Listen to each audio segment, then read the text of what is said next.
இதயம் சீரியலோட 27th August எபிசோடில் என்ன நடக்குதுன்னு இப்போ நம்ம பார்க்கலாம். இதயம் சீரியல் பற்றின அப்டேட்ஸ் தெரிஞ்சுக்க என்னோட சேனலை சப்ஸ்கிரைப் பண்ணி வச்சுக்கோங்க. இப்போ வந்து ஆண்டாளுக்கும் அழகருக்கும் கல்யாணம் பண்ணுறதுக்கு ஏற்பாடு பண்ணுறாங்க. ஸோ அதே மாதிரி கல்யாணமும் நடந்துருது. ரெண்டு பேருமே விருப்பமே இல்லாமல் கல்யாணத்தை முடிச்சுக்கிறாங்க. முடித்த உடனே நேராக பாரதி வந்து ஆண்டாள் கிட்ட போய் கேட்குறாங்க, ஏன் வந்து என்னாச்சு, ஏன் நீ இப்படி பண்ணின, சரி என்னதான் இருந்தாலும் உனக்கு ஏதோ பிடிச்சவரோட நீ கல்யாணம் நடந்துருச்சுல்ல அப்படின்னு சொல்லி பேசுகிறாங்க. அதுக்கு ஒன்றே அந்த ஆண்டாள் சொல்கிறாங்க, நீ என்ன சொல்கிற, நீ கூடவா பாரதி இதெல்லாம் நம்புற, எனக்கும் அந்த பையனுக்கும் எந்த சம்மந்தமும் கிடையாது, அவனை நான் நேற்றுக்கு தான் பார்க்கவே பார்த்தேன் அப்படின்னு சொல்லிட்டு அவங்க கடத்தின் போனது எல்லா விஷயத்தையும் சொல்கிறாங்க பாரதி கிட்ட. பாரதி ஒன்று, இதை நீ முதலே அப்பா கிட்ட சொல்லியிருந்தேன்னா இந்த கல்யாணம்லாம் நடந்திருக்காதுல்ல, அந்த பையனை நம்ம அமுச்சிட்டு உனக்கு பார்த்த பையனோடையே பண்ணி வச்சுருப்பாங்கல்ல, நீ எதுக்கு இப்போ போய் உன் வாழ்க்கையே இப்படி பாழடிச்சுக்கிட்டியே அப்படின்னு சொல்லி கேட்குறாங்க. அதுக்கு உடனே வந்து ஆண்டாள் சொல்கிறாங்க, எப்போ அவன் கடத்திட்டு போனானோ அப்போவே என் வாழ்க்கை புந்தமாக கெட்டு போயிடுச்சு. ஸோ இதுக்கு மேலே அவனுக்கு வாழ்க்கையில் சந்தோஷம்னாலே என்னென்னு தெரியாத அளவுக்கு நான் பண்ண போகிறேன், அதுக்கு தான் அவனை கல்யாணம் பண்ணிக்கிட்டேன் அப்படின்னு சொல்லி சொல்கிறாங்க. இது கேட்ட உடனே பாரதிக்கு ரொம்ப பயமாயிடுது, இவங்க வாழ்க்கை எப்படி போயிடுச்சேன்னு சொல்லிட்டு நேர போய் அடுத்து அழகரை போய் மீட் பண்ணுறாங்க. அவங்க கிட்ட போய் நின்ன உடனே அவர் உடனே வந்து சொல்கிறார், என்ன சொல்கிறார் உங்கள் ஃப்ரெண்டு, என்னவா ஏன் இப்படி போய் பண்ணாங்க, என்ன எது கல்யாணம் பண்ணிக்கிட்டாங்க, நான் பண்ணது தப்பு தான், நான் அவங்கள கடத்திட்டு போனது தப்பு தான், பட் ஆனால் அதுக்காக இப்போ எதுக்கு அவங்க வாழ்க்கையை கெடுத்துக்கிறாங்கன்னு எனக்கு புரியல அப்படின்னு சொல்லிட்டு அவர் நிறைய பேசுகிறாரு. எல்லாத்தையும் பாரதி கேட்டுட்டு பாரதி சொல்கிறாங்க, சரி இப்போ நடந்து முடிஞ்சதெல்லாம் விட்டுருங்க, இப்போ அடுத்தது என்ன பண்ணலாம்னு சொல்லி யோசிங்க, அதை பற்றி பேசலாம் நம்ம அப்படின்னு சொல்லி கேட்குறாங்க. அப்போ உடனே அவர் அழகர் சொல்கிறாரு, எனக்கு என்ன சொல்கிறதுனே தெரியல, இப்போ எனக்கு கல்யாணம் நடந்ததையே என்னால் வந்து இன்னும் ஜீரணிச்சிக்க முடியல, அதுக்குள்ளே நான் என்னத்தை அடுத்தது சொல்கிறது, இந்த வாழ்க்கையே வந்து உங்கள் ஃப்ரெண்டு தான் டிசைட் பண்ணணும், ஸோ அவங்கள சொல்லுங்கள் அடுத்தது என்ன பண்ணணுன்ட்டு அப்படின்னு சொல்லி சொல்கிறாரு. பட் இதை கேட்ட உடனே பாரதிக்கு அவங்க வந்து ஃபுல்லாக இவளை பழி வாங்குறதுக்கு தான் கல்யாணமே பண்ணியிருக்கேன்னு சொல்லிட்டாங்க. ஸோ இவங்களுக்கு என்ன சொல்கிறதுன்னு தெரியாமல் அப்படியே முழிச்சிக்கிட்டே நிற்கிறாங்க பாரதி.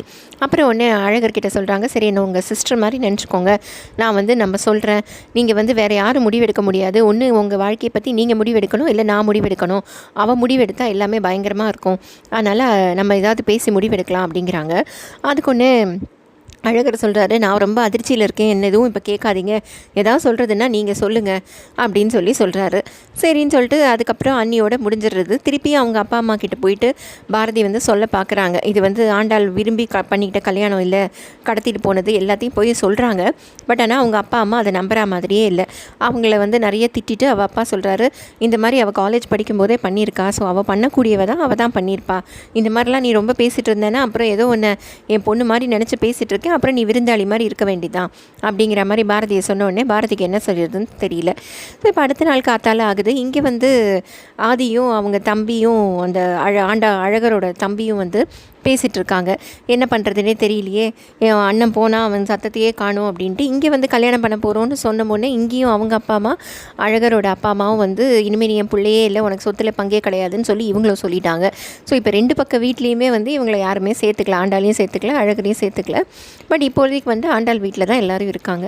ஸோ இப்போ வந்து பாரதி என்ன பண்ணுறாங்க, அழகருக்கு வந்து காஃபிலாம் கொடுத்துட்டு, சரி உங்கள் வீட்டு நம்பர் ஏதாவது கொடுங்க, நான் யாரையாவது வர சொல்லி பேச சொல்கிறேன், உங்கள் அப்பா அம்மா கிட்ட பேசட்டுமா அப்படின்னு கேட்குறாங்க. அவங்க நான் செத்தாக தான் வருவாங்க, இங்கே அவங்கக்கிட்ட பேசி பிரயோஜனமே இல்லை அப்படிங்கிறாங்க. அப்போ உடனே வந்து சரி உங்கள் நேற்றுக்கு ஃபோனு சார்ஜ் போட கொடுத்தீங்கல்ல, அப்போ வந்து உயிர் நண்பன் ஒரு கால் வந்துக்கிட்டே இருந்தது, அவரோட நம்பருக்கு நான் வேணால் ஃபோன் பண்ணி பேசவா அப்படின்னு சொல்லி கேட்குறாங்க. அந்த உயிர் நண்பன்கிறது வேறு யாரும் இல்லை, நம்ம ஆதி தான். ஸோ அதனால் வந்து பேசவா அப்படின்னு கேட்குறாங்க. இல்லை வேண்டாம், அவனுக்கே ஏற்கனவே பிரச்சனை இருக்குது, அவன் பொண்டாட்டி ஒரு சரியான பிடிவாதக்காரி, அவன் வந்து இவன்கிட்ட கோச்சிட்டு போயிட்டா, அவன் ராத்திரிலாம் உட்காந்து அழுதுட்டுருக்கான், என் ஃப்ரெண்டு ரொம்ப நல்லவன், அவனை புரிஞ்சுக்கவே இல்லை அவன் ஒய்ஃபு அப்படின்னு சொல்லி இவர் சொன்ன உடனே, யார் அந்த பொம்பளை, ஏன் இப்படி இருக்கா அப்படின்னு பாரதியே கேட்குறாங்க. அதுக்கு ஒன்று அழகருக்கு சொல்கிறாரு, அவன் மட்டும் என் கண்ணில் கிடச்சானா அவளை தான் பலார்னு ஒரு அரைஞ்சிட்டு தான் நான் மேலேயே பேசுவேன் அப்படின்னு சொல்கிறாரு. உடனே பாரதியும் சொல்கிறாங்க, சரி உங்கள் ஃப்ரெண்டு இவ்வளோ நல்லவராக தெரிகிறாரு, இப்படி ஒரு பிடிவாதக்காரியாக அவளுக்கு ஒரு ஒய்ஃபாக, அவளை வந்து என் சார்பாகவும் 2 அடி போடுங்க அப்படிங்கிறாங்க பாரதி. ஸோ இப்படி பேசிகிட்டே இருக்கும்போது சரி உங்கள் தம்பி நம்பரை கொடுங்க அப்படின்னு சொல்லிட்டு கேட்டு வாங்கி தம்பிக்கே கால் பண்ணுறாங்க பாரதி. ஸோ தம்பி உடனே ஃபோன் எடுக்கிறாரு. எடுத்த உடனே அக்கா அண்ணன் மேலே எந்த தப்பும் இல்லைக்கா, நீ எல்லாம் என்னால் தான்க்கா அப்படின்னு சொல்ல ஆரம்பித்த உடனே ஆதி வந்து ஃபோனை பிடிங்கிறாரு. ஃபோனை பிடிங்கிட்டு, சொல்லுங்கள் மேடம் என்ன ஆச்சு, இது இவன் எப்படி இருக்கான், அழகர் எப்படி இருக்கான் அப்படின்னு சொல்லி கேட்குறாங்க. அந்த பக்கத்துலேருந்து பாரதிக்கு இது ஆதி குரல் மாதிரி இருக்கேன்னு தோணுதோ என்னமோ தெரியல, அவங்க மேலே பேசவே மாட்டேங்கிறாங்க, கம்முன்னே இருக்காங்க. உடனே இவர் ஹலோ என்ன இருக்கீங்களா அப்படின்னு கேட்ட உடனே பாரதி எங்கேருந்து வந்து ஹலோ அப்படின்னு சொன்ன உடனே இவருக்கு ஒரு மாதிரி ஆகிடுது, இது பாரதி குரல் மாதிரி இருக்கே அப்படின்ட்டு. ரெண்டு பேருமே வந்து நான் ஆண்டாளோட ஃப்ரெண்டு பேசுகிறேன், அழகரோட ஃப்ரெண்டு பேசுகிறேன்னு சொல்லி 2 பேரும் பேசிக்கிறாங்க. ஆனால் இவங்க 2 பேரும் ஆதி பாரதியாகவே பேசிக்கல. ஸோ 2 பேரோட ஃப்ரெண்டாக பேசிவிட்டு அவங்க வாழ்க்கையை நம்ம தான் முடிவெடுக்கணும். ஸோ நீங்கள் வந்து எங்கள் ஊருக்கு வாங்க அப்படின்னு சொல்லி பாரதி வந்து ஆதியை கூப்பிட்றாங்க. ஆதி உடனே சரி நான் வரேன் அப்படின்னு சொல்கிறாரு. ஸோ இப்போ இவங்க 2 பேரும் கிளம்பி அந்த ஊருக்கு போக போகிறாங்க. ஸோ அந்த ஊருக்கு போனதுக்கப்புறம் இவங்க பார்த்துப்பாங்களா அப்படிங்கிறது தெரியல. ஸோ இப்போ வந்து எல்லோரும் சாப்பிட உட்காந்துருக்காங்க.